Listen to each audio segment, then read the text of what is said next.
Blessings and greetings. Welcome to the Sweet Spot. I'm Dr. Derek Sweet. You're listening to Making Moves Monday, and I am extremely excited you're here with me this Monday. I trust you've had a good weekend, a solid weekend. I know sometimes the weekends can be a little rough, but look, you've made it to Monday, and we're going to make some moves. As you know, I'm a board-certified psychiatrist who specializes in high performance. But more than that, I am your fellow traveler this week as we embark on yet another profound journey here on the Sweet Spot. This week, we're journeying into the heart of the human experience, exploring what it truly means to be love. Yes, love. You know, we often talk about love as a feeling. Something that happens to us, something that is in our heart or we experience as a grand romantic gesture. But what if love wasn't only about that? But what if love is actually the most powerful active choice we could make? A living, breathing force that's right there with us through every single season of life. What if it's much more than the love song, much more than the flowers and the chocolates and all the other good stuff that we get on Valentine's Day? What if love is a force and a choice, a weapon and a shield? That's what we're here to discover this week, my friends. And I believe this series is so vital because it's the ultimate game changer if we can access the deepest and truest power of love. I know we did a series on the secret sauce about 2 weeks ago, and you should check it out.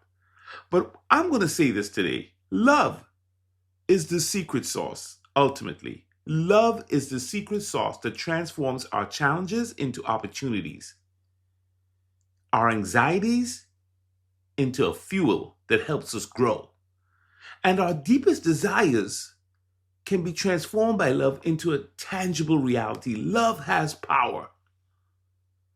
And for those of you who are high performers, athletes, executives, those people who live under immense stress, it's not just about discipline and strategy. It's about the deep, fierce love for what you do, the love for your mission, and the love for your own potential turning into kinetic energy that makes you unstoppable. It's love, my friends. It is love that's the secret weapon under it all. If you can master it, if you can access it, and if you really believe in it, boy, do we have something here for you this week. For all of us, love is the fundamental connection that heals us, empowers us, and guides us through even the most difficult moments. I guarantee you that if you stick with me on this Making Moves Monday and you go alongside me as we kick off this journey by looking at how love is not just a passive emotion, but the most powerful action you can take, you're going to be blessed and enlightened. I know I was as I prepared to bring this message of love to you. Together, my friends, we're going to explore this week how choosing to be love is your first, most courageous step towards everything you want to achieve, and how love informs every single move you make. It's Making Moves Monday, and so I got to bring it there. Love is tied into the real moves that you're going to make. Making your move in love sets you up to be a winner. And the ancient wisdom instructs us to do this. In the ancient wisdom, it says, let all that you do be done in love. Literally, that's in the ancient wisdom. It's in the word. It's in the Bible. It's 1 Corinthians 16, verse 14. Let all that you do be done in love. So look, it's Making Moves Monday. And when we say that, we are action-oriented. our minds jump to what external actions do we have to do? Do we have to set a goal? Do we have to send an email? Do we have to hit the gym? Do we have to get out of bed? Do we have to face and fight dragons and tigers and bears and lions? I mean, it's all about Monday. And all of that is important. But I want to propose today something a little different. That the most impactful move you can make today is an internal move, not an external one, an internal one. The conscious decision internally to approach whatever you're going to do today, not from a place of doing it, but from a place of love before you even take the action, before you make the move. Because here's the truth, my friend. Often, what stops us from making really powerful moves and puts us in the direction of making small, sort of non-consequential moves, hesitant moves, is fear.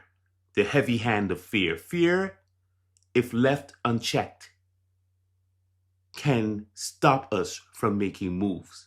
And fear is like the opposite of love, or the distorter of love. You know what fear does? It can masquerade as love, twisting itself into something that it's not. And you know how you know that? Fear can manifest as attachment and make you think that love is about attachment.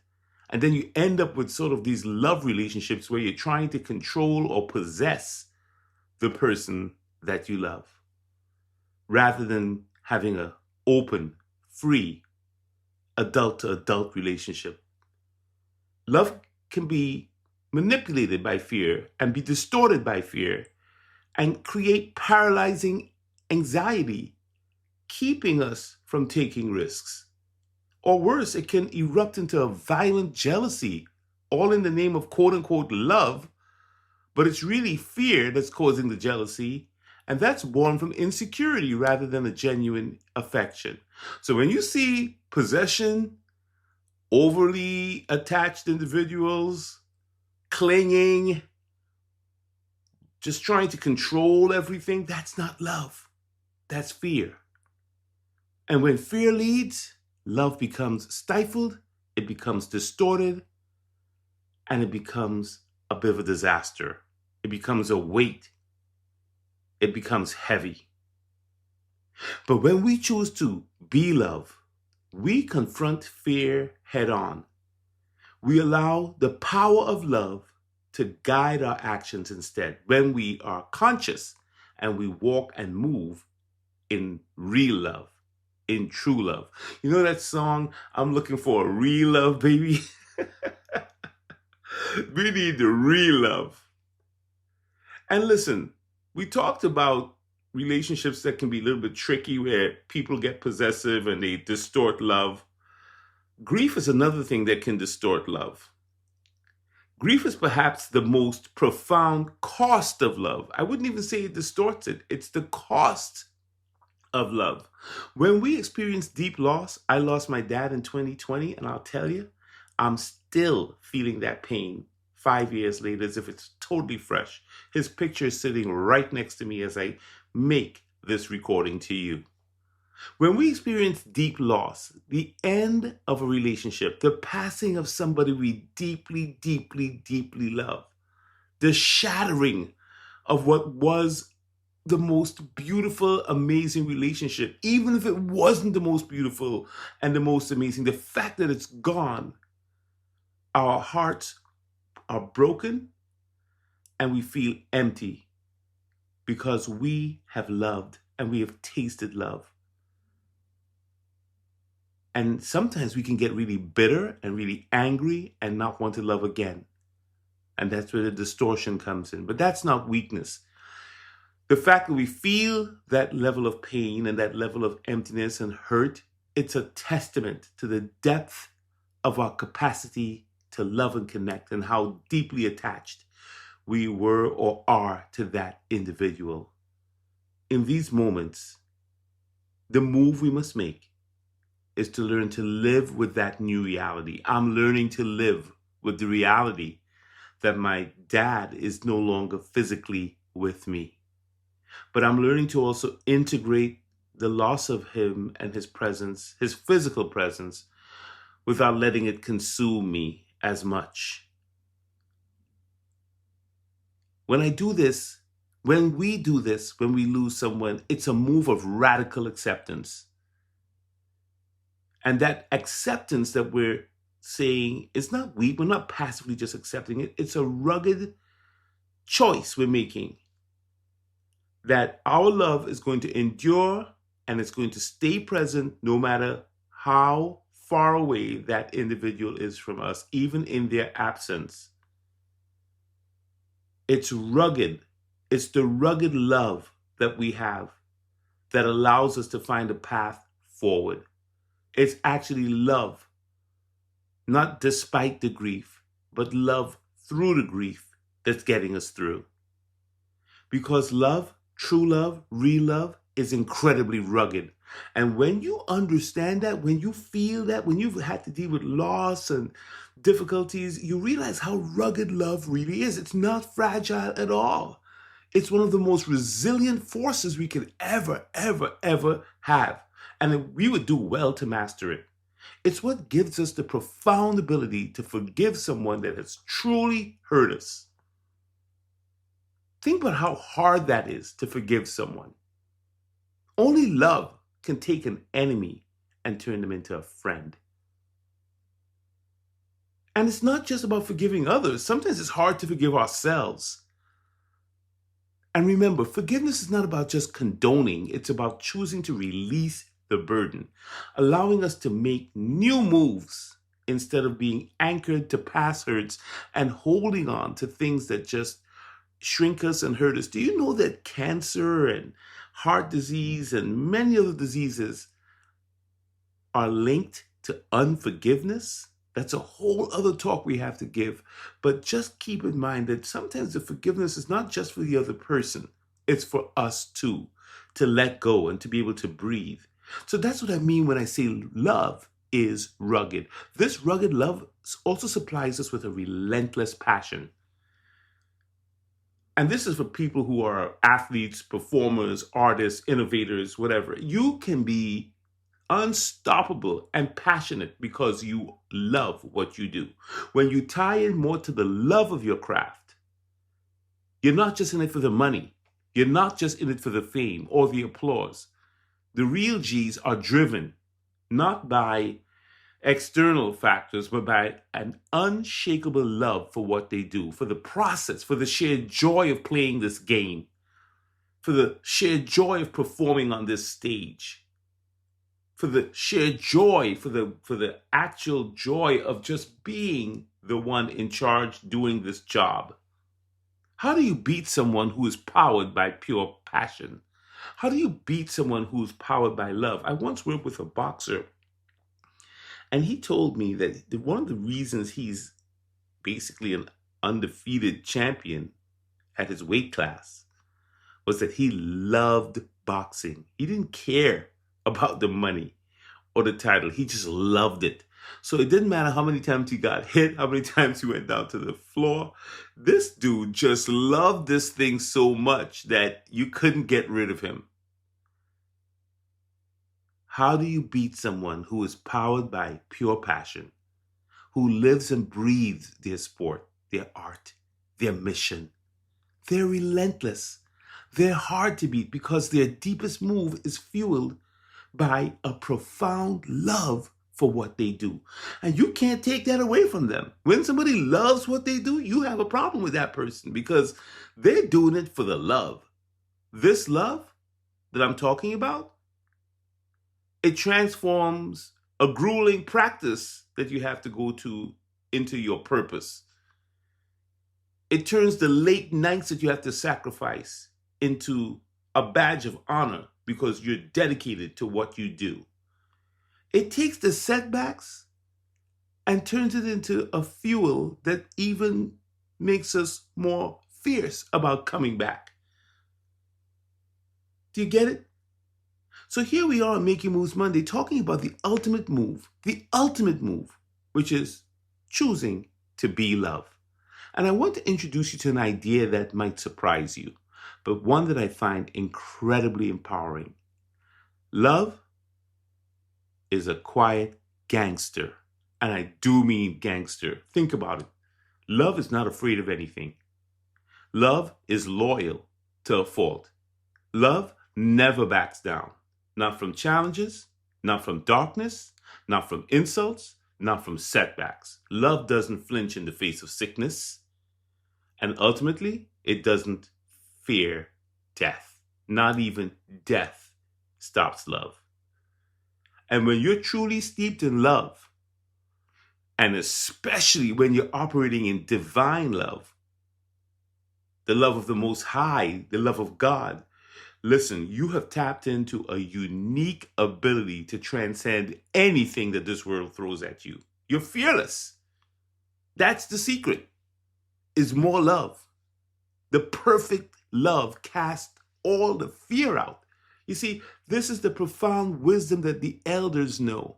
I watch my mom and my aunts and my uncles and the elders in our family and how they live an enlightened life, how they're so unafraid of things. When you embody love, you're beyond the things that the world worries about. Literally, you're beyond the anxieties, you're beyond the petty nonsense, the concerns that derail so many people. Why?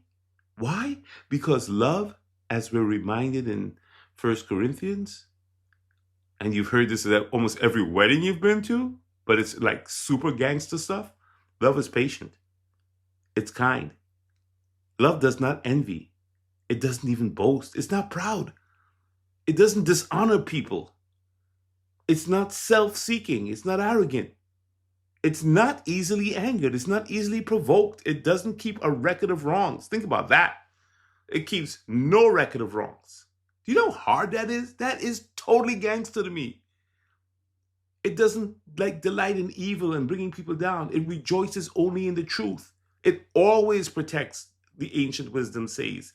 It always trusts, because you can't have love and not have trust. It always hopes, and it always perseveres.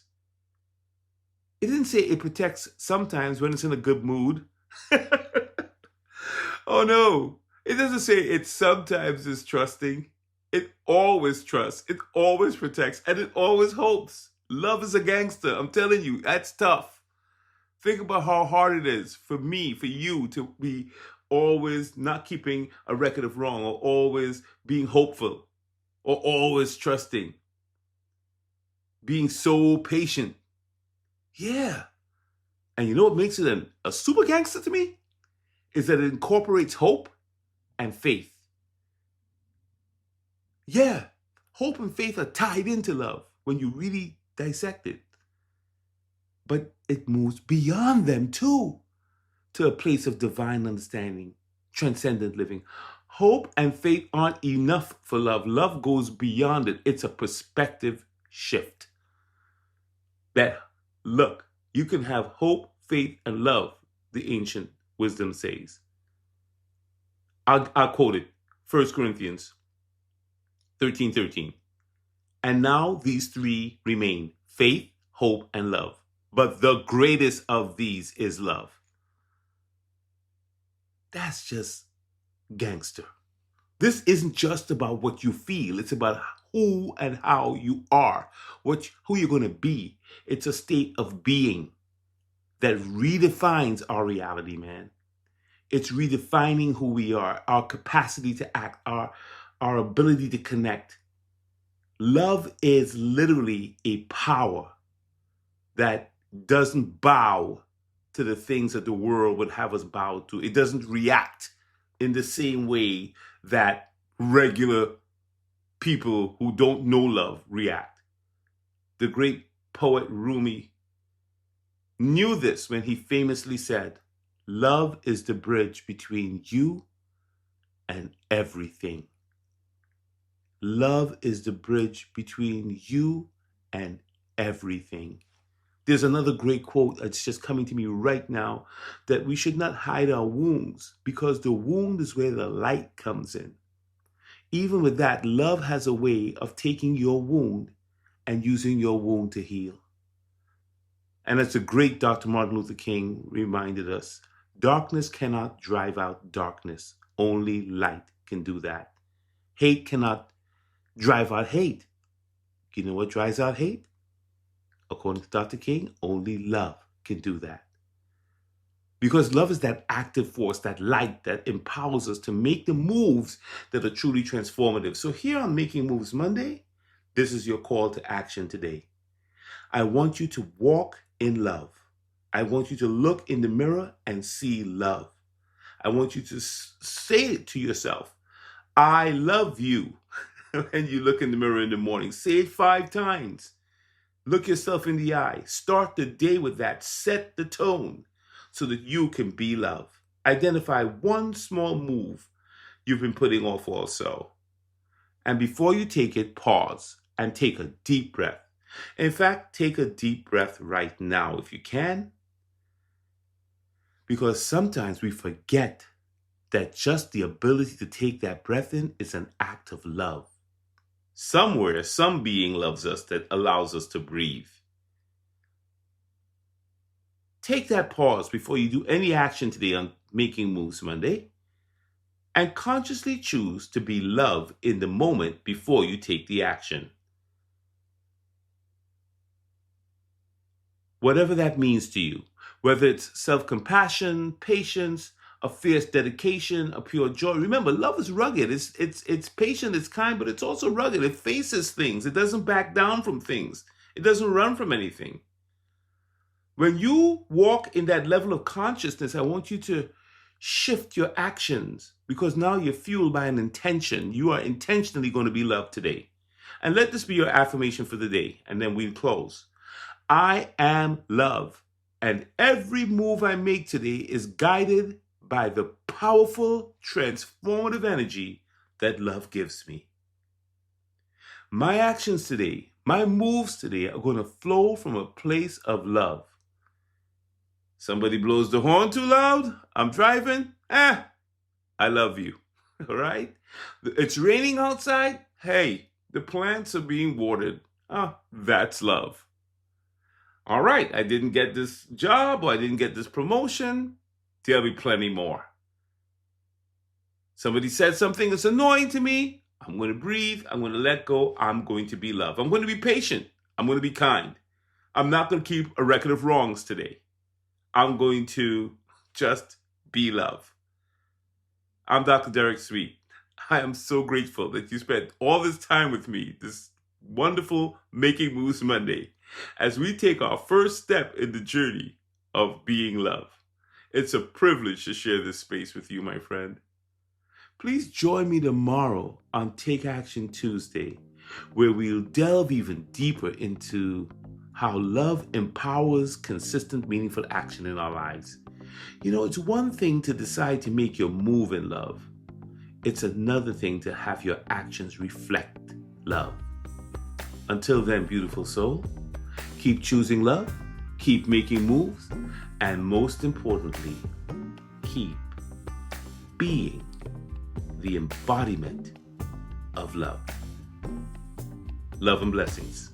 See you tomorrow.